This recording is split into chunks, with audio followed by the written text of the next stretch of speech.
The Terran diplomatic corps vessel Nightingale sliced through the quiet dark of the Oort Cloud B-17 sector, a sliver of light and hope on its way to mediate a trade dispute. Its mission, however, was violently interrupted. A distress call, fragmented, desperate and layered with the panicked energy signatures of multiple species, tore across the void. It originated from Astraeus VI, a sprawling asteroid mining and research station, one of the few points of civilization in this remote, hazardous territory. Dr. Anya Sharma, her dark eyes reflecting the frantic data streams on the main viewer, felt the familiar knot of professional calm and personal dread tighten in her stomach. Helm, best possible speed. Communications, keep broadcasting medical support en route, all channels. Marcus, status? Marcus Thorne, the Nightingale's security chief, stood near her command chair, his stance solid, his face grim. A former Alliance Marine, Thorne viewed the galaxy through a lens of hard-earned caution. Scans are chaotic, Anya. Massive structural damage, multiple hull breaches, fires, cascading system failures. Life signs scattered and fading fast. It looks bad. Very bad. As they dropped out of FTL, the visual confirmed his assessment. Astraeus VI wasn't just damaged, it was shattered. Great chunks of the station drifted silently, trailing frozen atmosphere. Other sections glowed with internal fires, stark against the velvet black. It was a tomb, wreathed in debris. Life signs confirmed in sectors Gamma, Epsilon, and possibly Kilo, the sensor tech reported, her voice hushed. But they're deep inside the most unstable zones. Anya's hope flickered. The Nightingale was fast, packed with advanced medical tech, but it was fundamentally a diplomatic transport, not a heavy rescue ship. They lacked the means to cut through meters of twisted metal. Then, another blip appeared on the screen. It moved slowly, deliberately through the densest part of the debris field. Its silhouette was jagged, asymmetrical, bristling with articulated arms and powerful emitters. It radiated a cold, predatory energy. Ship identified, Thorne said, his voice hardening. Kryl design, heavy salvage mercenary class. Transponder ID reads, the Shadow Vulture. He spat the name like a curse, Kryl. The galactic bogeymen, a species driven from their blighted homeworld centuries ago. They had carved a niche as pirates, scavengers, and soldiers of fortune, earning a reputation for ruthless efficiency and utter lack of sentiment. Seeing one here now felt like finding a jackal circling a dying lion. What's it doing?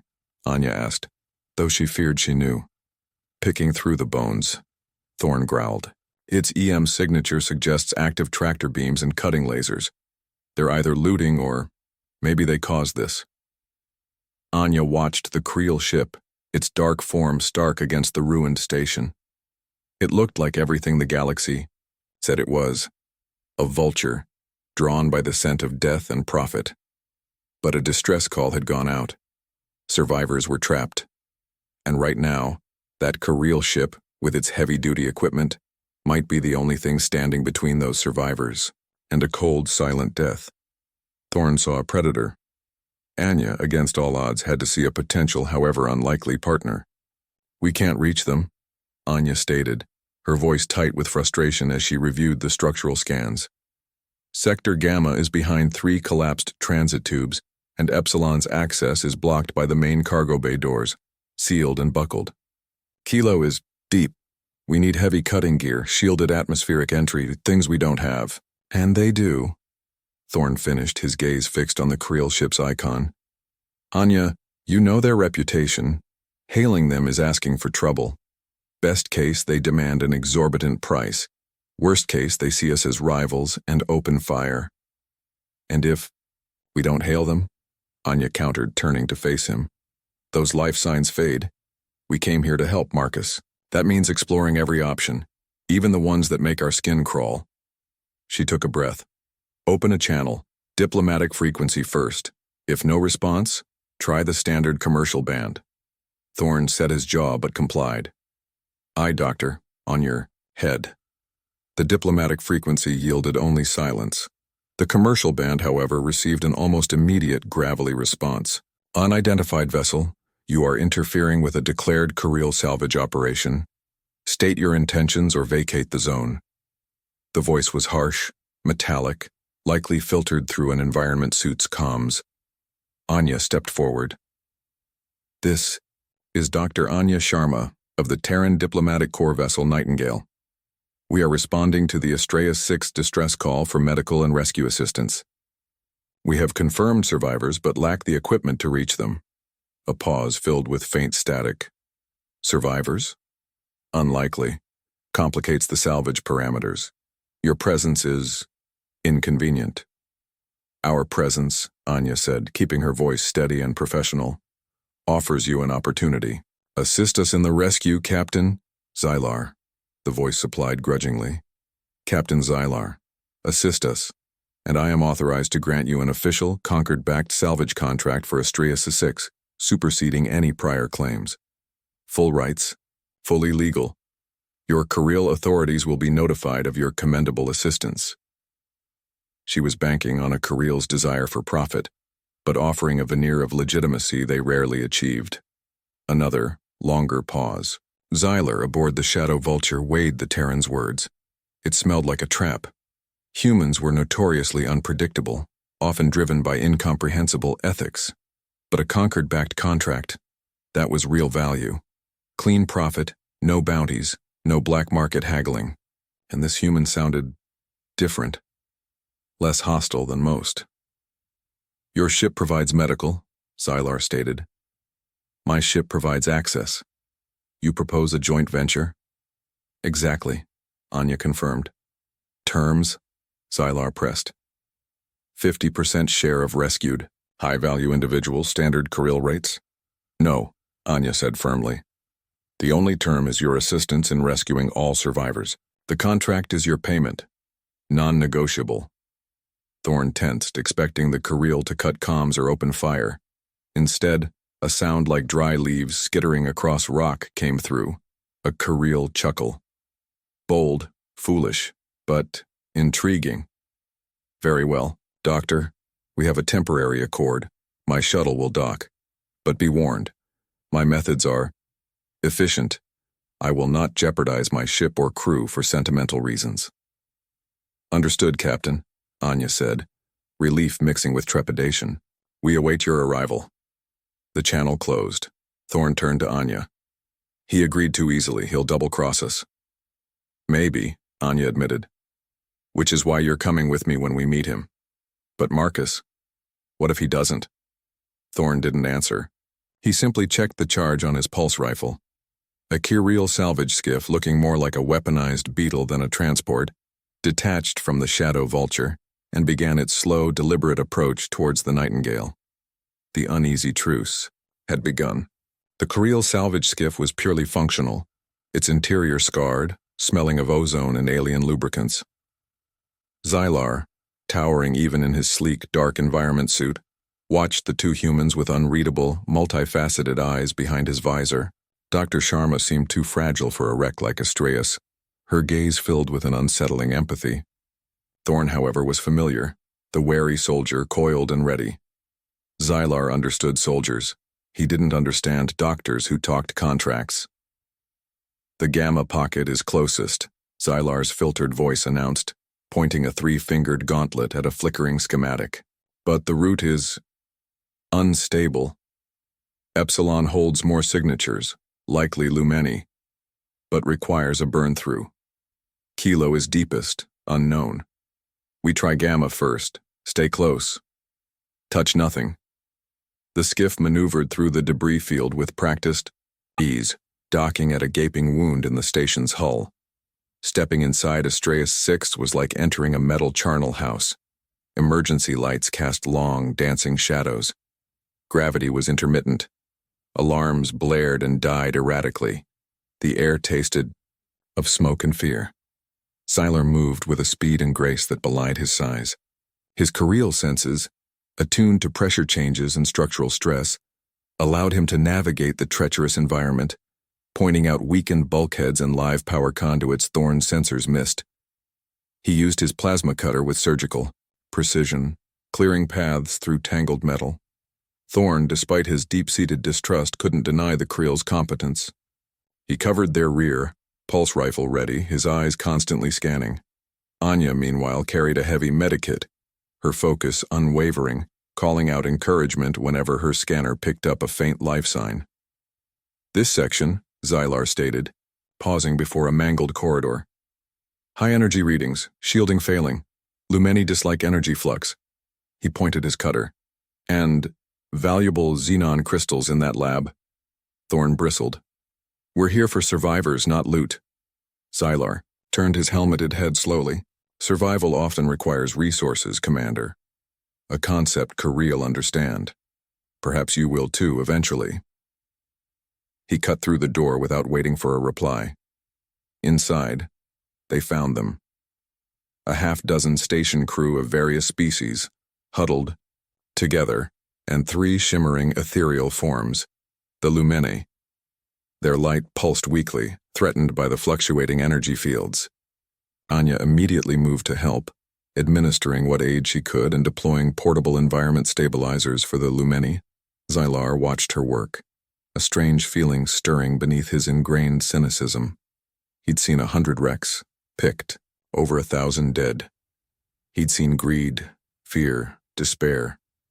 He rarely saw this quiet, determined compassion in the face of utter disaster, offered freely, expecting nothing. He scanned the room, noting escape routes, structural weaknesses, and a high-yield power conduit, sparking dangerously close to a Lumeni stabilizer. He almost dismissed it, not his problem. But then he met Sharma's eyes as she looked up and he found himself pointing. "Doctor, that conduit. Unstable." Anya followed his gesture, her eyes widening. "We need to move them, now." As they began herding the dazed survivors towards the exit. Xylar found himself helping, not just clearing the path but actively shielding a frightened Lumeni from a shower of sparks with his own body. It was inefficient. It was illogical. It was unsettling. He was here for salvage, for profit. But the lines were starting to blur in the dim, dangerous light of the dying station.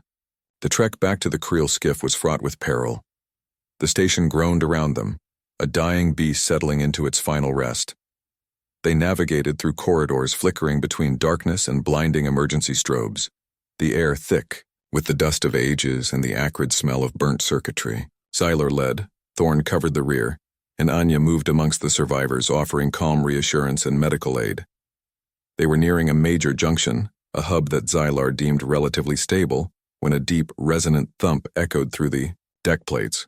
It was followed by a high-pitched shriek of tortured metal. "Secondary collapse!" Xylar yelled, his voice sharp. "Move! Now!" He shoved the group forward, but it was too late. The ceiling above the junction imploded. Bulkheads buckled. Massive girders, heavy machinery, and tangled conduits rained down, blocking their path completely. Dust choked the air. When it settled, a panicked head count revealed the worst. Thorn was down. A colossal steel I-beam lay across his legs, pinning him against the deck. His face was pale, contorted in pain, but his pulse rifle was still aimed towards the Kryl. "Marcus!" Anya cried, rushing to his side. His legs were clearly crushed. The beam was immense. "Xylar, we need your cutter."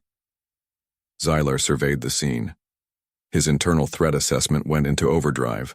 The path was blocked. The structure was critically unstable. Another collapse was imminent. Thorn was immobilized, a liability. The Lumeni were panicking, their forms flickering dangerously. His most logical course of action was clear.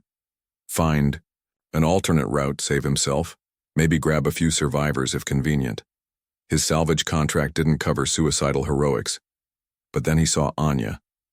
She wasn't running, she wasn't panicking. She was desperately trying to shift the I-beam. An impossible task, her face set with fierce determination, utterly oblivious to the groaning metal above her. She was going to die there, trying to save one man. It was irrational.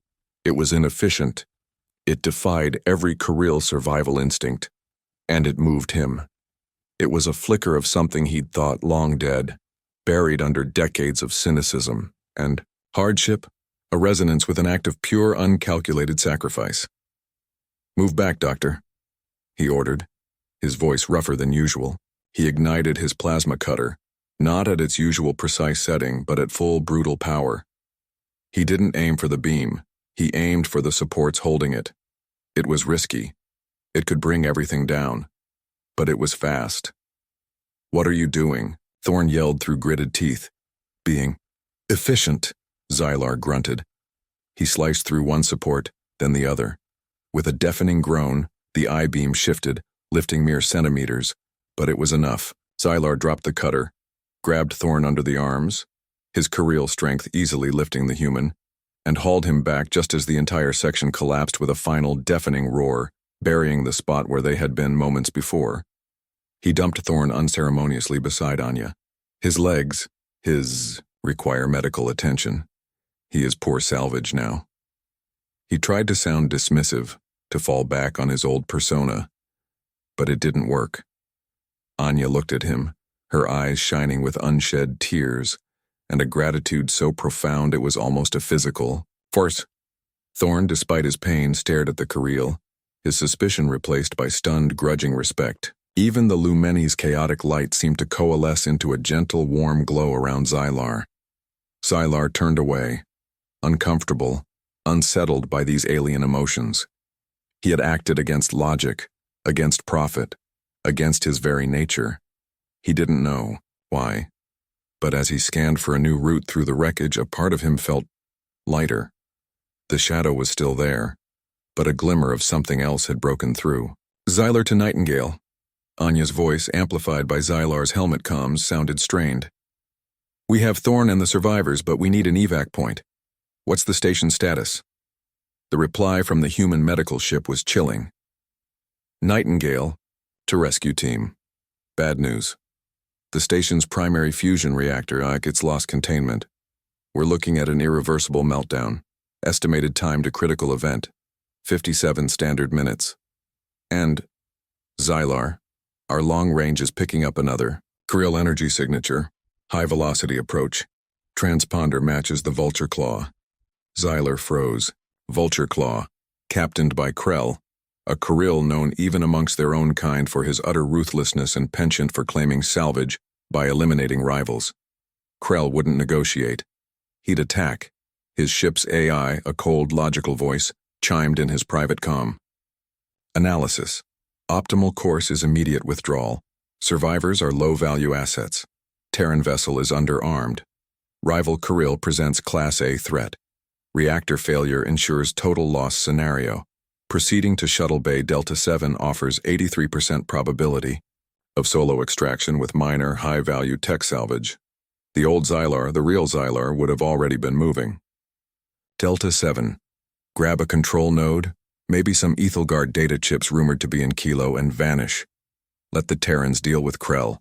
Let the reactor burn." It was the Kryl way. Survival first. Profit second. Everything else was noise. But the noise was louder now. He saw Thorn, pale but conscious, grimly setting up a defensive position despite his injuries. He saw the Lumeni, their light fragile but trusting, looking towards him. He saw Anya, her face etched with worry, but her eyes, when they met his, held no accusation, no fear, only a quiet, steady expectation. "We need you, Xylar." Her earlier words echoed in his mind. "Captain?" Thorn's voice cut through his thoughts. "That Kryl ship, friends of yours?" Xylar let out a dry rasp. "Kryl have associates. We do not have friends. Kryl will see us as competition. He will see you as cargo." "The Nightingale can't hold him off," Anya said, "and we can't reach the main docking bays. That collapse, it's blocked everything." Xylar looked at the schematics again. Blocked. Except for the main structural enforcement beams. Massive, ancient alloys, too strong for the Nightingale's tiny utility lasers, but not perhaps too strong for the Shadow Vultures, industrial-grade salvage cutters. But it would mean putting his ship, his home, his only real possession, directly in the path of the meltdown's radiation pulse and Krell's guns. It was insane. It was suicide. It was the only way. AI. Probability of ship survival for option B, 17%. Probability of crew survival, 9%. Recommend immediate implementation of option A. He looked at Anya. She wasn't pleading. She was just watching him, waiting, trusting. A Terran. Trusting a Kryl vulture. It was the most illogical thing he'd ever encountered. Thorn, Xylar said, his voice firm, overriding his AI's frantic warnings. Can your ship's point defense target external structural elements if I give you precise coordinates? Thorn blinked, confused. Maybe. They're not designed for it, but make it work, Xylar ordered. He opened a channel to his ship. Shadow Vulture, prepare for high-risk external maneuver. Target Astraeus VI main docking frame sector prime. Power all forward salvage systems. And Kryl, tell him to prepare for a Kryl negotiation he won't forget. He had made his choice. Profit be damned. Logic be damned. The old Xylar might have flown away, but the being standing here, in the heart of a dying station, surrounded by hopeful humans and fragile aliens, was about to sing a different song. Xylar moved with a speed and purpose that stunned the humans. He guided them through a hazardous service tunnel towards an external airlock, his plasma cutter carving a path where none existed. Sharma, get your people to the Nightingale. Thorn, get to your weapons console. You are my only defense. As the small group scrambled toward safety, Xylar launched himself into the void, his suit jets firing, propelling him towards his waiting ship. The Shadow Vulture detached from its precarious perch, its powerful engines flaring, a dark predator against the backdrop of the dying station. On its heels, the Vulture Claw swooped in, weapons already glowing. Xylar, you fool. Kryl's voice snarled across the Kryl channel. Playing rescuer? Stand down and share the spoils or be part of the wreckage. Your spoils are dust, Kryl, Xylar retorted, maneuvering his ship with breathtaking skill. I am renegotiating my terms. He ignored Kryl and positioned the Shadow Vulture directly in front of the main docking frame, where massive buckled beams blocked the Nightingale's only escape route. He activated his primary cutting lasers and tractor beams, tools designed to tear apart derelicts, now repurposed for desperate demolition. Aboard the Nightingale, Thorn, fighting waves of pain and a Kryl interface he barely understood, linked their targeting systems to Xylar's feed. Got your coordinates, Xylar. Firing point defense. Tiny lasers, meant to stop micrometeorites, lanced out, striking precisely where Xylar indicated, weakening the beams before his heavy cutters hit. It was a mad, desperate ballet. The Shadow Vulture tore at the station, its hull groaning under the strain and the increasing radiation. The Vulture Claw hammered at Xylar's shields, Kryl enraged by this betrayal of Kryl pragmatism. And the Nightingale, fragile and small, waited for its chance. The beams are weakening, Thorn yelled. But your shields are down to 20%, Xylar. Kryl's making another pass. Tell Sharma to go. Now, Xylar roared. He swung the Shadow Vulture around, deliberately placing its heavily armored spine between Kryl's ship and the escaping Nightingale. Plasma bolts slammed into his hull. Alarms screamed through his cockpit. Systems overloaded. His ship bucked and shuddered, crippled, but it held. Anya didn't hesitate. Full thrusters. Go. The Nightingale shot through the newly created gap, its engines screaming just as Kryl unleashed a full broadside. The blast hit the Shadow Vulture head-on. Xylar was thrown across his cockpit. His vision went white, but as darkness threatened, he saw it. The small Terran ship clearing the wreckage, engines flaring as it jumped to FTL. Safe. And behind him, Kryl's ship, caught too close to the now collapsing station, being consumed by a silent, brilliant wave of fire as Astraeus VI's reactor finally gave up the ghost. The Shadow Vulture, battered, broken, but miraculously intact, drifted alone in the sudden, empty silence. Xylar had flown into the fire and somehow, against all odds, come out the other side. His ship was a wreck. His reputation amongst his kind was likely ruined. But for the first time in a long, long time, the silence didn't feel empty. The Nightingale's medbay was a hive of quiet, efficient activity. The Astraeus survivors were being treated, their fear slowly giving way to exhaustion and relief. The lumini pulsed with a steady, calm light, their fragile forms stabilized. Marcus Thorne lay strapped to a biobed, his legs encased in regenerative fields, a grimace of pain on his face, but his eyes, when he looked at Anya, held a new understanding. Anya finished treating a burn victim before heading to the bridge. "Status?"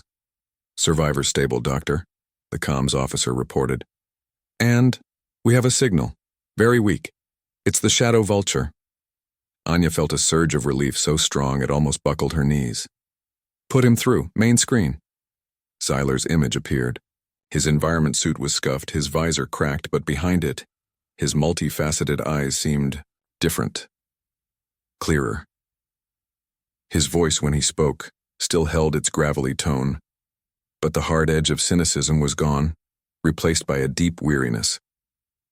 "Dr. Sharma, your vessel is clear?" "We're clear, Captain," Anya confirmed, a warm smile spreading across her face. "Thanks to you. All survivors are accounted for and stable. Are you all right? Your ship took a heavy beating." "The Vulture has seen worse," Xylar lied, though both knew it wasn't true. His ship was barely holding together. Kryl is no longer a factor. The salvage, it is gone. "Not entirely, Captain," Anya said. She nodded to her comms officer. "As per our agreement, I am formally transferring the full Concord-recognized salvage rights for Astraeus VI to you. What remains is yours. Furthermore," she continued, her voice growing stronger, "I am filing a commendation with the Terran Diplomatic Corps and the Galactic Concord. It will detail the extraordinary risks taken and the heroism displayed by Captain Xylar and the crew of the Shadow Vulture, saving over 50 lives. It will state, for the record, that your actions defied expectations and serve as an example of interspecies cooperation at its finest." Xylar was silent. Public praise? Heroism? These were alien concepts. Kryl valued profit, strength, survival. Commendations were worthless trinkets. Yet, a strange warmth spread through him. A new window opened on the screen. Marcus Thorne propped up in his biobed. "Xylar," he said, his voice strained but firm. "You saved my life. You saved us. I was wrong about you." He managed a weak but genuine salute. "My thanks, Captain." Xylar looked from Thorne's pained, respectful face to Anya's warm, trusting one. He didn't know how to respond. The Kryl language had few words for gratitude, fewer still for honor earned through selflessness. He managed a slight dip of his helmeted head. "The terms were acceptable." Anya smiled. "We're also transferring a rescue bonus to your accounts, Captain. Hazard pay, enough for extensive repairs, and maybe a new start." "A new start?" Xylar echoed softly.